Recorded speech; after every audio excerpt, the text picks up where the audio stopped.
chamando o povo para uma concentração. Agora um outro toque chamava o povo para se reunir. É um toque profético que fala de limpeza. Queimar o lixo do acampamento e prosseguir. É um toque profético que representa a limpeza de um ambiente. Amém? Amém. Vou fazer agora. Aleluia, Deus.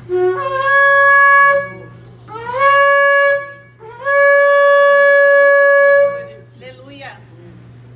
O terceiro toque é o toque que chamava o povo para a batalha e para a vitória, espiritualmente nos chamando para as batalhas do Pai e as conquistas dos territórios que o Pai quer liberar para nossas vidas, ok? Aleluia. Glória a Deus.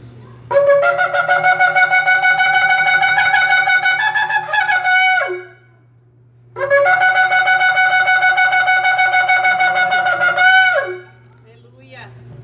O quarto toque é chamado o Hagadol, o grande toque, que significa a entrada do grande rei. Levantai, ó portas, as vossas cabeças para que entre o Rei da Glória. Quem é esse Rei da Glória?